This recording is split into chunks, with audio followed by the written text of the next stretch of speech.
नमस्कार, GTC news देख रहे तमाम दर्शकों का स्वागत है। मैं हूं राहुल राणा, हाजिर हूं एक बार फिर प्रदेश की तमाम बड़ी खबरें लेकर। आज हरियाणा में क्या कुछ खास रहा, ऐसी कौन सी बड़ी खबरें रहीं, सबकी जानकारी आपको विस्तार से दी जाएगी। लेकिन सबसे पहले शुरुआत करेंगे आज की हरियाणा की 10 बड़ी खबरों से। ब्यास पहुंचे हरियाणा के मुख्यमंत्री नायब सिंह सैनी। डेरा ब्यास प्रमुख बाबा गुरिंदर सिंह ढिल्लों से की शिष्टाचार मुलाकात। गुरुग्राम साइबर सिटी में चलती कार में लगी आग, ड्राइवर ने कूदकर बचाई अपनी जान। पुलिस कर्मियों की मुस्तैदी से टला बड़ा हादसा। पंचकुला में हुआ हाई कैलिबर बम का ट्रायल, धमाके से 6 किलोमीटर तक हिले खिड़की और दरवाजे, 1.5 किलोमीटर तक ऊपर उड़े बम के टुकड़े।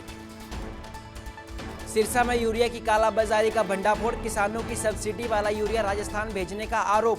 खाली गोदाम में चल रहा था यूरिया का खेल, गट्टे बदलकर कोटा भेजी जा रही थी यूरिया, किसानों में रोष। उत्तर भारत में मौसम ने एक बार फिर ली करवट, हरियाणा, पंजाब और राजस्थान के कुछ इलाकों में आंधी के बाद हुई हल्की बारिश, लोगों को गर्मी से मिली राहत, तापमान में आई गिरावट। यमुनानगर में आंधी के बाद हाईवे पर मची अफरा तफरी, घंटों बाधित रहा ट्रैफिक, वन विभाग ने हटाया पेड़, बहाल हुआ यातायात, हाईवे पर 3 घंटे तक लगा रहा जाम। अचानक हुई बारिश से मंडी में भीगी मक्के की फसल, किसानों की मेहनत पर फिरा पानी, हुआ लाखों का नुकसान, तेज हवा और बारिश से फसल हुई तबाह। पानीपत में हुआ दर्दनाक हादसा, फैक्ट्री में करंट लगने से ऑपरेटर की मौत, मशीन साफ करते समय युवक की गई जान, सीसीटीवी में कैद हुई सारी घटना। यमुनानगर में हाईकोर्ट के आदेश पर चला बुलडोजर, पंचायती जमीन से हटाया गया अवैध कब्जा, भारी पुलिस बल के बीच तोड़फोड़ अभियान शुरू। और हरियाणा के 10 जिलों में आंधी बारिश का येलो अलर्ट, 60 किलोमीटर प्रति घंटे की रफ्तार से चलेंगी हवाएं, 4 जून से फिर बिगड़ेगा मौसम, अलर्ट जारी। और अब खबरें विस्तार से। सिरसा के गांव रामनगरिया में उस समय हड़कंप मच गया जब भारतीय किसान एकता की टीम ने एक खाली गोदाम में कथित तौर पर चल रही यूरिया की कालाबाजारी का भंडाफोड़ करने का दावा किया। किसानों के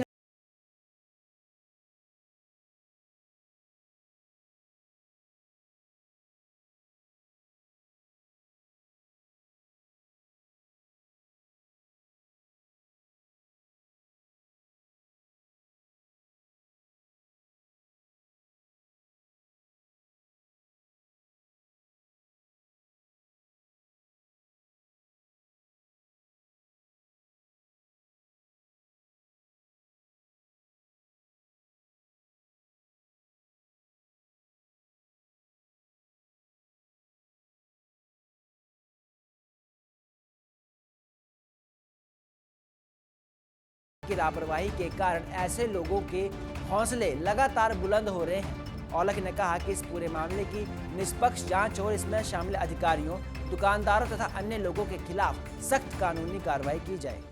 सिरसा में जो यूरिया खाद है उसका एक बड़ा जखीरा पकड़ा है। ये जो लोग हैं ये किसानों को देने वाली 45 किलो भर्ती में जो पोस्ट मशीन पर अंगूठा लग के किसानों के लिए सब्सिडी वाली यूरिया है जो 266 रुपये 50 पैसे में आती है, वो यूरिया लेकर कालाबाजारी के तौर पर लेकर यहाँ सिरसा के रानिया रोड पर एक भैंसों का नौरा उसके साथ गोडाउन है, उस गोडाउन में अभी वीडियो में भी दिखाया गया है, उस गोडाउन में ये गट्टे पलटी करके वाइट कलर के 50 किलो के गट्टे में भर्ती करते हैं, क्योंकि 45 किलो की भर्ती आती है यूरिया की। ये 50 किलो भर्ती करके उसको टेक्निकल ग्रेड का बना के एक गाड़ी है जो कोटा जानी है, जो बिल कटा हुआ है, वो सतनाम ट्रेडर जो है 3 नंबर गली कांडा कॉलोनी में है, कुटिया के सामने, वहाँ का एड्रेस दिया हुआ, जीएसटी नंबर भी है, सारा कुछ है। ये अगर वैसे लें तो 1,33,34,000 का माल है, क्योंकि 266 रुपये 50 पैसे है, लेकिन 14 लाख कुछ हज़ार का जो बिल कटा हुआ है कोटा के नाम का।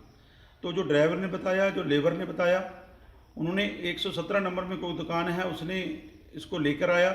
हम कई दिनों से पीछा कर रहे थे, 4-5 गाड़ियां डेली सिरसा से लोड होती हैं जैसा मालूम हुआ था।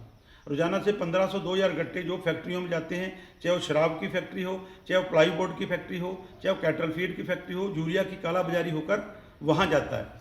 यमुनानगर में तेज आंधी और तूफान ने लोगों की मुश्किलें बढ़ा दी। कलेसर गांव के पास पोंटा साहिब जगाधरी नेशनल हाईवे पर एक विशालकाय पेड़ सड़क के बीचों बीच गिर गया, जिससे हाईवे पर दोनों तरफ वाहनों की लंबी कतारें लग गई। करीब 3 घंटे तक यातायात पूरी तरह से बाधित रहा और सैकड़ों वाहन चालक व यात्री जाम में फंसे रहे। बाद में वन विभाग की टीम ने मौके पर पहुंचकर पेड़ को हटाया, जिसके बाद यातायात सुचारू हो सका। 1.5 घंटे से लगे होंगे, मतलब फोन पे फोन किए जा रहे हैं, बट हमें लगा 3-4 घंटे लग जाएंगे इन्हें साफ करने में, बट ये तो बहुत जल्दी आ गए। अच्छा, हम टॉन्स रिवर वहाँ पे हमारी कैंप साइट, हम वहां से निकले थे, हम दिल्ली के जा रहे थे, फ्लाइट है हमारी 7-8 से। अच्छा, तो अब जल्दी हो जाएगा खाली, तब निकलेंगे। अब पंचकुला के रामगढ़ स्थित टर्मिनल बैलिस्टिक्स रिसर्च लेबोरेटरी यानी TBRL रेंज में आज हाई कैलिबर बम का ट्रायल किया गया, जिसके मद्देनजर सुरक्षा को ध्यान में रखते हुए स्थानीय प्रशासन ने आसपास के गांव के लिए एक सख्त एडवाइजरी जारी की थी। ये सैन्य परीक्षण 31 मई यानी आज सुबह करीब 11:30 बजे किया गया। परीक्षण के साथ ही तेज धमाका हुआ। धमाके के साथ ही करीब 6 किलोमीटर तक घरों के दरवाजे और खिड़कियां पूरी तरह से हिल गई, जिसकी आवाज सुनाई गई। TBRL ने पहले ही एडवाइजरी जारी कर सुबह बताया था कि 10:30 बजे से दोपहर 12:30 के बीच ये परीक्षण किया जाएगा। इस हाई प्रोफाइल ट्रायल के मुख्य गवाह भारतीय वायुसेना के कई उच्च अधिकारी और वैज्ञानिक रहे, जिनकी देखरेख में ये पूरा ऑपरेशन चलाया गया।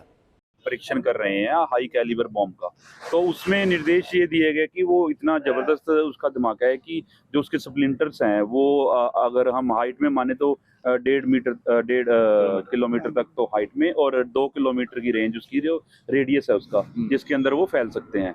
तो उन्होंने जो ये हमें अलर्ट दिया, तो उसके अकॉर्डिंगली जो यहाँ पर आसपास के गांव हैं जो पुराने बसे हुए हैं, जैसे कि गांव बिल्ला है, माणक्या है, भानु है, नंगल तक जो गांव है टोल टैक्स के पास, नंगल जलोली टोल टैक्स के पास पड़ता है नंगल, तो उस एरिया तक को हमें ये कहा गया है कि यहाँ पर आमजन जो भी लोग हैं वो 10:30 से लेके 12:30 के टाइम के बीच में अपने अपने घरों में रहें, और कोई भी जैसे आम भीड़ जैसे इकट्ठी हो जाती है, जैसे अभी जब हमारा रामगढ़ एरिया भी इसके अंदर कवर करते हैं, तो वहाँ भी कोई भी अनावश्यक इस तरह से लोग जो है वो इकट्ठे ना हो।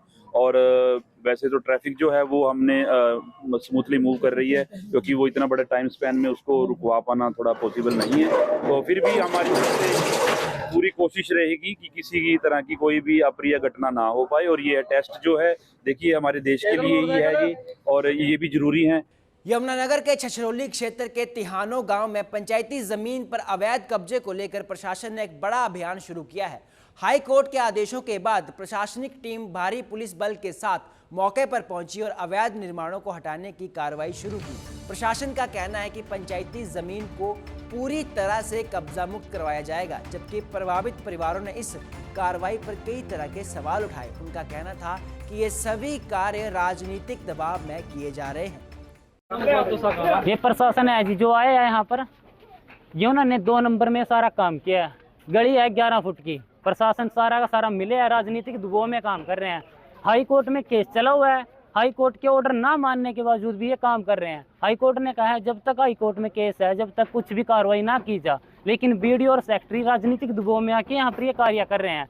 एक तरफा घेर रहे हैं, गली फिर भी 11 फुट की नहीं हो रही है। इनको हमने बोल रहे भी 11 फुट की पूरी करो, प्रशासन को बुलाकर सफाई करते हैं, उल्टा इल्जाम में ही दे रहे हैं। लेकिन ये प्रशासन सारा का सारा मिले है राजनीतिक दबाव में। इसमें कुछ एक DRO से मिले, 2 नंबर में दखल कराए, उसी डेट में दखल हो रहे, उसी डेट में हमारा जो केस था वो बंद कर दिया गया, बिना इजराइल, बिना नोटिस, बिना किसी कार्रवाई के। DC, DRO, DDPO, BDO, secretary और ये प्रशासन पूरा मिला हुआ है, लेकिन ये गरीब आदमी की सुन ही नहीं रहे हैं। क्यों नहीं सुन रहे हैं? क्योंकि ये राजनीतिक दबाव में काम कर रहे हैं। देखिए, ग्राम पंचायत तिहानो है, यहाँ से एक 7-2 का बेदखली का केस DDPO साहब की कोर्ट में दाखिल हुआ था, वहाँ से इनकी बेदखली हो गई थी। इसके बाद ये अपील में DC मैडम की कोर्ट में गए, वहाँ से इनकी अपील खारिज हो गई। यहाँ तक कि कल हमारे ग्राम सचिव पर्सनली इनसे मिल के इनको सूचित किया इस बारे में। नहीं, कार्रवाई कोई एक दिवसीय कार्रवाई नहीं है, और ये कार्रवाई अभी लगभग 2-3 दिन और चलनी है, क्योंकि 4 मकान हैं, और बिल्कुल निष्पक्ष कार्रवाई की जाएगी। 11 फुट का जो पंचायती गली है उसको पूरा किया जाएगा। पुलिस फोर्स भी हमारे साथ है और उनका पूरा सहयोग हमें मिल रहा है। बिना पुलिस फोर्स के कार्रवाई असंभव है, और इसके लिए मैं SHO साहब का धन्यवाद देता हूँ। देखिए, किसी भी तरह की पब्लिक लैंड हो, चाहे वो पंचायती लैंड हो या किसी अन्य तरह की, उस पर किसी भी तरह का कब्जा बर्दाश्त नहीं होगा। डीसी मैडम के स्ट्रिक्ट निर्देश हैं कि यदि कोई ऐसा कब्जा पाया जाता है, हमारे नोटिस में लाया जाता है, तो उसको वहाँ से हटाया जाएगा। हरियाणा में अंतर्राष्ट्रीय योग दिवस 2026 की तैयारियां तेज हो गई हैं। योग आयोग के अध्यक्ष डॉक्टर जयदीप आर्य ने बताया कि इस बार योग दिवस को जन आंदोलन का रूप देने की तैयारी है। उन्होंने कहा कि बदलती जीवन शैली के कारण बढ़ रहे तनाव, शुगर और बीपी जैसी बीमारियों से बचाव के लिए योग बेहद जरूरी है। वहीं 21 जून को आयोजित होने वाले कार्यक्रम को लेकर मुख्यमंत्री की अध्यक्षता में भी समीक्षा बैठक हुई। योग दिवस की तैयारियों और विशेष थीम को लेकर डॉक्टर जयदीप आर्य ने क्या कुछ कहा, आप भी सुनिए। हरियाणा योग आयोग के चेयरमैन डॉक्टर जयदीप आर्य हमारे साथ हैं, बातचीत करेंगे। एक अहम बैठक हुई है मुख्यमंत्री के साथ आपकी, तो क्या उस बैठक का एजेंडा था और क्या प्रारूप जो है उसका था बैठक का? देखिए, हरियाणा योग आयोग तो क्योंकि 365 दिन काम करता है, 100 दिन से हमारे अंतर्राष्ट्रीय योग दिवस के कार्यक्रम चल रहे थे। अभी पिछले दिनों हमने सूर्य नमस्कार का अभियान चलाया, 56 लाख लोगों की भागीदारी रही।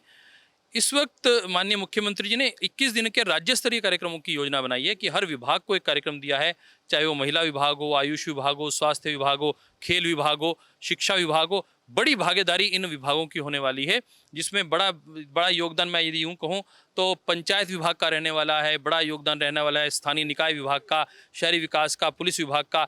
तो मुझे लगता है कि ये एक बड़े स्तर पर माननीय मुख्यमंत्री जी की एक बड़ी सोच के साथ उन्होंने एक कार्य योजना दी है।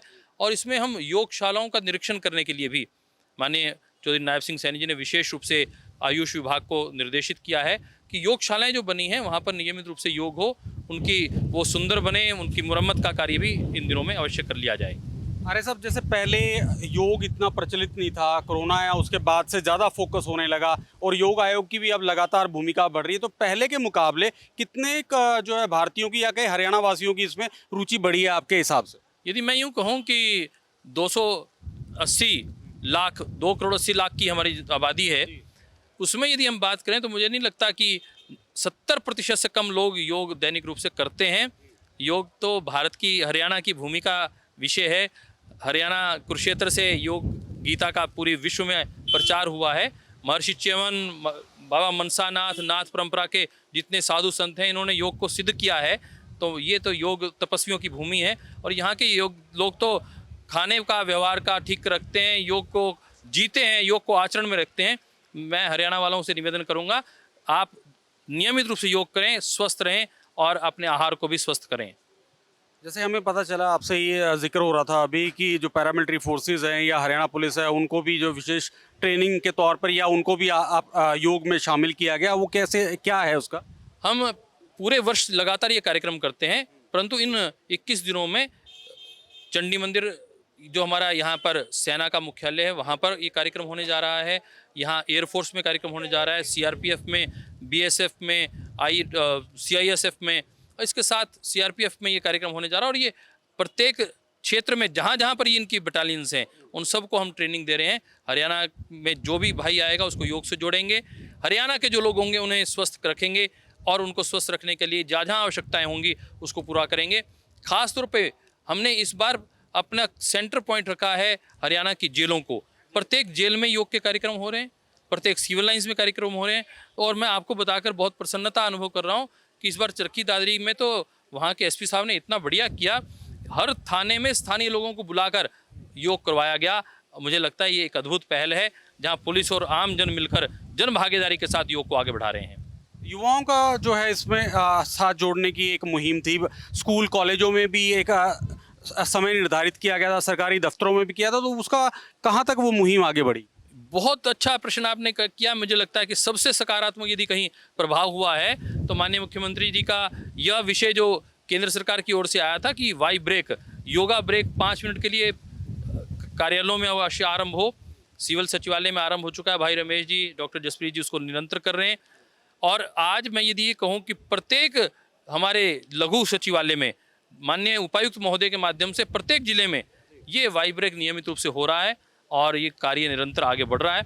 मैं तो इतना ही कहना चाहूँगा कि जब हमारे कर्मचारी स्वस्थ होंगे, उनकी प्रतिभा और बढ़ेगी, उनकी क्षमता और बढ़ेगी और वह और अच्छे से अपने कार्यों को निष्पादित कर पाएंगे। जिस इस तरह का माहौल है या भागदौड़ वाली ज़िंदगी है तो तनावग्रस्त जो है ज़िंदगी ज़्यादा देखने को मिलती है। तो तनाव को दूर करने के लिए या इससे सबसे बढ़िया योग है या और किस तरह की जो इस पे आसन या कहें कौन से इस तरह के आप टिप्स देना चाहें जिससे कि इस तनावग्रस्त ज़िंदगी से निजात मिल सके? आपने बिल्कुल ठीक कहा। खेल खेल में योग, जैसे हमने विद्यालयों में शिक्षा के पाठ्यक्रम में इसको जोड़ा है और इस बार इसकी योगासन की प्रतियोगिताएं भी हो रही हैं।